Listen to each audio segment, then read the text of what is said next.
Students நம்ம வீடியோவில் CBSE class 12 ஸ்டூடெண்ட்ஸ்க்கான சாப்டர் 1 ரிலேஷன் அண்ட் ஃபங்க்ஷன்லேருந்து எக்ஸசைஸ் 1.2 கொஸ்டின் நம்பர் 10 பார்க்க போகிறோம். இந்த எக்ஸசைஸில் இதுக்கு முன்னாடி இருக்க எல்லா கொஸ்டினும் நம்ம சேனலில் இருக்குது. இதுக்கு முன்னாடி இருக்க எக்ஸசைஸோட ஆன்சர்ஸும் இருக்குது. தேவைப்படுற ஸ்டூடெண்ட் பார்த்துக்கோங்க. கொஸ்டின் நம்பர் 10 பாருங்கள், இது ஒரு முக்கியமான கொஸ்டின்.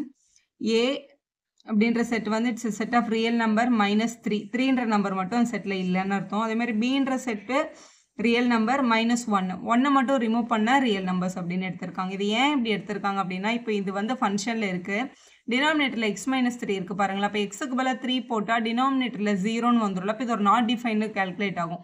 அதனால தான் எக்ஸுக்கு வந்து 3 வந்து ஏன்ற செட்லேருந்து ரிமூவ் பண்ணியிருக்காங்க. அப்புறம் ஏன் இங்கே 1 ரிமூவ் பண்ணியிருக்காங்கன்னா, நம்ம இதை ஆன் டூ பண்ணும்போது ஃபங்க்ஷனை B2A கொண்டு வருவோம்ல. அப்போ இதை நம்ம திருப்பி எழுதும்போது டினாமினேட்டரில் 1 வருமா இருக்கும். அதுக்காக தான் அந்த 1 அங்கே ரிமூவ் பண்ணியிருக்காங்க. அது இப்போ நீங்கள் எழுதும்போது ஏன் தெரிஞ்சுப்பீங்க. ஏன்ற செட்லேருந்து பீன்ற செட்டுக்கு ஒரு ஃபங்க்ஷன் எழுதியிருக்காங்க. அதை இப்படி டிஃபைன் பண்ணியிருக்காங்க, x-2 by x-3 அப்படின்ட்டு.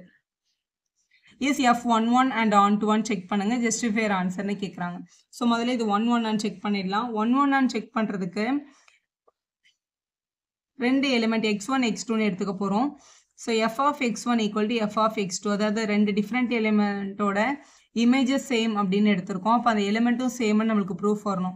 நம்ம எங்கள் ஸ்கூலில் x is equal to yன்னு எடுத்துக்க சொன்னாங்கன்னா நீங்கள் எடுத்துக்கலாம், ரெண்டும் ஒன்று தான். ஸோ x1 equal to x2ன்னு எடுத்துட்டோம் அப்படின்னா, இங்கே x போட்டிருக்க இடத்துலலாம் இப்போ x1ன்னு போட போகிறோம். அப்போ இங்கே x1 இங்கே x1 வரும். அப்போ x1 -2 by x1 -3. இந்த பக்கம் அதே மாதிரி x2 வரும். x2 -2 by x2 -3 இப்படி எழுதிக்கலாம். இங்கே இருக்கிற டிவிஷன் இங்கே வந்தால் மல்டிபிள் ஆகும், இங்கே இருக்க டிவிஷன் அங்கே போனால் மல்டிபிள் ஆகும். ஸோ நம்மளுக்கு கிடைக்கிற value x1 -2 multiple by x2 -3. அந்த சைடு நமக்கு கிடைக்கிற வேல்யூ x2 -2, இங்கே x1 -3 அங்கே போனால் மல்டிபிளாக வந்திருக்கும், x1 -3 இப்படி எழுதிக்கலாம். உள்ளே மல்டிபிள் பண்ணிக்கலாம். ஃபஸ்ட்டு x1 x2 மல்டிபிள் பண்ணும்போது x1 x2 அப்படின்னு கிடைக்கும். அப்புறம் x1 3யும் -3 டைம்ஸ் x1. அப்புறம் 2ல் மல்டிபிள் பண்ணும்போது -2 x2, 2ம் 3யும் +6ன்னு கிடச்சிரும். அதே மாதிரி இவங்களையும் மல்டிபிள் பண்ணணும். x2 into x1 வந்து x2 x1, அப்புறம் x2 into 3 3x2, அப்புறம் 2 into x1 -2 x1, அப்புறம் 2 3s are இங்கே 6. இங்கே இருக்கிற +6 அங்கே போனால் -6 ஆகிடும். ஸோ இந்த ரெண்டு 6ம் கட் ஆகிடும். இங்கே இருக்கிற x1 x2, இங்கே இருக்கிற x1 x2 கூட கட் ஆகிடும். ஏன்னா ப்ளஸில் இருக்கட்டும் அங்கே போனால் மைனஸ் ஆகி கட் ஆகும். எப்படி பார்த்தாலும் இங்கே -3x1 -2x2 இருக்குது. இந்த பக்கம் ஈக்குவல்ட்டுக்கு இந்த சைடு ஒரு -3x2வும் ஒரு -2x1 இருக்குது. அந்த பக்கம் எடுத்துகிட்டு போயிடலாம். ஸோ +3x2 மைனஸ் அங்கே வந்தால் +2x1 ஈக்குவல் டு 0ன்னு கிடைக்குது.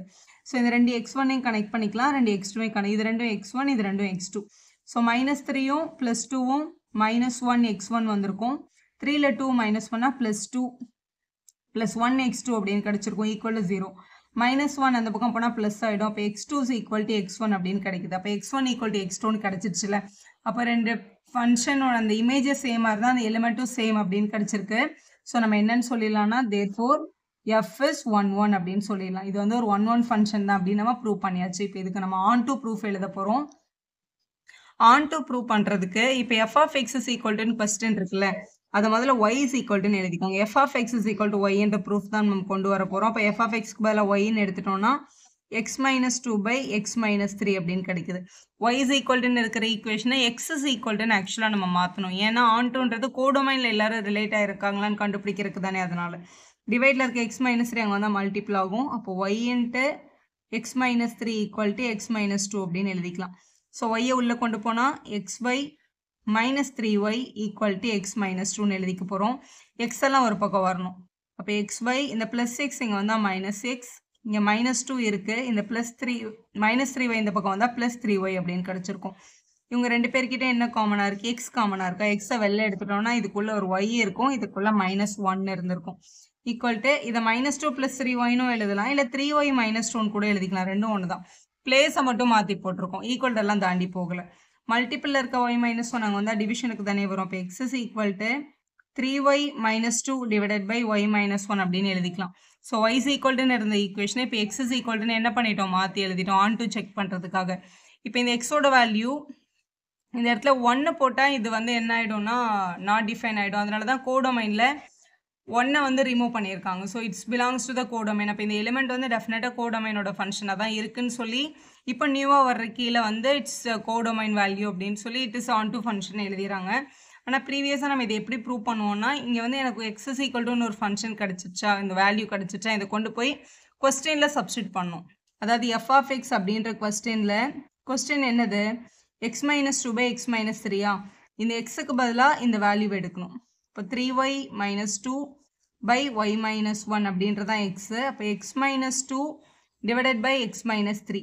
அப்போ 3y minus 2 by y minus 1 minus 3. இப்படி இருந்த கொஸ்டினை இந்த எக்ஸுக்கு பதிலாக நம்ம கண்டுபிடிச்ச வேல்யூவை போட்டிருக்கோம். X minus 2 by x minus 3 அப்படின்னு எழுதிட்டோமா. இப்போ இங்கே எல்சிஎம் தான் எடுக்கணும், இங்கே பை 1. இப்போ 1 எதை மல்டிபிள் பண்ணாலும் அதே தான் வரும். ஸோ 3y மைனஸ் 2, இந்த y மைனஸ் 1 இங்கே மல்டிபிள் ஆகும். So minus into 2 minus 2y, minus into minus இங்கே ப்ளஸ் 2. டினாமினேட்டரில் ஒரு y மைனஸ் 1 இருந்திருக்கும். இங்கே டினாமினேட்டரில் இங்கே 3/1ன்னு எழுதிப்போம் ஃபஸ்ட்டு நம்ம. அதுக்கப்புறம் 1 கூட மல்டிபிள் பண்ணால் 3y மைனஸ் 2 தான். இந்த y மைனஸ் 1 இங்கே மல்டிபிள் பண்ணும்போது 3 into y 3y, 1 3s are 3. டினாமினேட்டரில் y மைனஸ் 1 இருக்குது. இந்த y மைனஸ் 1 இந்த y மைனஸ் 1 கட் ஆகிடும். இந்த டினாமினேட்டரில் இருக்க ஃப்ராக்ஷன் மேலே கொண்டு போனால் ரெசிப்ரோக்கல் ஆகும். ஸோ y மைனஸ் 1 என்ன ஆயிருக்கும், கட் ஆயிருக்கும் அப்படின்னு எழுதிக்கலாம். எழுதியாச்சு. இப்போ நியூமரேட்டரில் ஒரு 3y இருக்குது, இங்கே ஒரு 2y இருக்குது. மைனஸ் பண்ணிட்டா 1yன்னு கிடச்சிருக்கும். மைனஸ் 2 இருக்குது, ப்ளஸ் 2 இருக்குது. மைனஸ் 2 ப்ளஸ் 2 என்ன ஆயிருக்கும், கேன்சல் ஆயிருக்கும். ஸோ அதை நம்ம எழுத தேவையில்லை. டினாமினேட்டருக்கு வரலாம். டினாமினேட்டரில் ஒரு ப்ளஸ் 3yயும் ஒரு மைனஸ் 3yயும் இருக்குது. அது என்ன ஆயிருக்கும், கேன்சல் ஆயிருக்கும். ஒரு மைனஸ் 2வும் ஒரு ப்ளஸ் 3யும் இருக்குது. அப்போ 3 மைனஸ் 2ன்றது 1 தான். இப்போ y பை 1ன்றது y தான் கிடைக்குது. அப்போ f of x is equal to என்னன்னு கிடச்சாச்சு, ஒய்ன்னு கிடச்சாச்சு. F of x is equal to y அப்படின்னு கிடச்சதுனால தேர்ஃபோர் எஃப் இஸ் ஆன் 2 அப்படின்னு எழுதிடலாம். ஸோ ஆன் 2 ப்ரூஃப் வந்துடுச்சு. 1 நமக்கு ப்ரூஃப் கரெக்டாக தான் வந்திருக்கு. கொஸ்டினில் வந்து நம்ம கிட்ட கேட்டிருந்தாங்க, இது 1 அண்ட் நாட் 1 கேட்டாங்க. ஸோ ரெண்டுமே சாட்டிஸ்ஃபை ஆகிருக்குல்ல. அப்போ நம்ம எழுதிடலாம். Hence F is bijective function. ஏன்னா ரெண்டுமே சாட்டிஸ்ஃபை ஆச்சுன்னா அதை வந்து பைஜெக்டிவ் ஃபங்க்ஷன் அப்படின்னு சொல்லுவோம். ஸோ ரெண்டுமே சாட்டிஸ்ஃபை ஆகிடுச்சு. எஃப் இஸ் பைஜெக்டிவ் ஃபங்க்ஷன் எழுதி சம்ம கம்ப்ளீட் பண்ணிக்கலாம். நெக்ஸ்ட் கொஸ்டின் நம்பர் 11 பாருங்கள். ஒரு சூஸ் தான். Function from real number to real number f of x is equal to x to the power 4 இருந்துச்சுன்னா கீழே இருக்கிறதுல எது கரெக்டுன்னு கேட்குறாங்க. எக்ஸ் டு த பவர் 4ல் இப்போது மைனஸ் 1 இருக்குது. மைனஸ் 1 டு த பவர் 4 பண்ணால் என்ன கிடைக்கும், மைனஸ் 1 டு த பவர் 4 பண்ணால் ப்ளஸ் 1 தான் கிடைக்கும். ஸோ ப்ளஸ் 1 கூட தான் ரிலேட் ஆகும். அப்போ ப்ளஸ் 1 பண்ணால் ப்ளஸ் 1 பவர் 4 கூட நமக்கு என்ன தான் கிடைக்கும், ப்ளஸ் 1 தானே கிடைக்கும். அப்போ ரெண்டு பேர் ஒரே நம்பர் கூட தான் கனெக்ட் ஆகிருக்காங்க. அப்போ டெஃபினட்டாக இது 1 கிடையாது. சரி, அதே மாதிரி இப்போ இங்கே வந்து ரியல் நம்பர் டு ரியல் நம்பர்னால் இங்கே பாசிட்டிவ் நெகட்டிவ் எல்லாமே இருக்கும், இங்கேயும் பாசிட்டிவ் நெகட்டிவ் எல்லாமே இருக்கும். எந்த ஒரு நம்பரையும் பவர் 4 பண்ணும்போது நமக்கு வேல்யூ எதில் தான் கிடைக்கும், பாசிட்டிவ் தான் கிடைக்கும். அப்போ இங்கே இருக்கிற நெகட்டிவ் நம்பர்ஸ்லாம் என்ன ஆக மாட்டாங்க, மேப் ஆகவே மாட்டாங்க. அப்போ டெஃபினட்டாக அவங்க ஆன் 2வும் கிடையாது. ஸோ 1 கிடையாது, ஆன் 2வும் கிடையாது. ஸோ இப்படி வேணால் நம்ம எழுதிக்கலாம். 1 கிடையாது, ஆன் 2வும் கிடையாது. ஏன்னா இங்கே இருக்க மைனஸ் நம்பர் யாருமே வந்து மேப் ஆகிருக்க மாட்டாங்க. நாட் 1 நாட் ஆன் 2 ரெண்டுமே இல்லை அப்படின்னா நெய்தர் 1 நார் ஆன் 2 அப்படின்ற டி ஆப்ஷன் தான் உங்களோட சரியான ஆப்ஷன். இதே மாதிரி கொஸ்டின் நம்பர் 12 நீங்கள் யோசிச்சுட்டு உங்களோட ஆன்சரை கமெண்ட் பாக்ஸில் சொல்லுங்கள். வீடியோ யூஸ்ஃபுல்லாக இருந்தால் ஒரு லைக் போடுவோம், ஃப்ரெண்ட்ஸ்க்கும் ஷேர் பண்ணுங்கள். Subscribe our channel for more videos.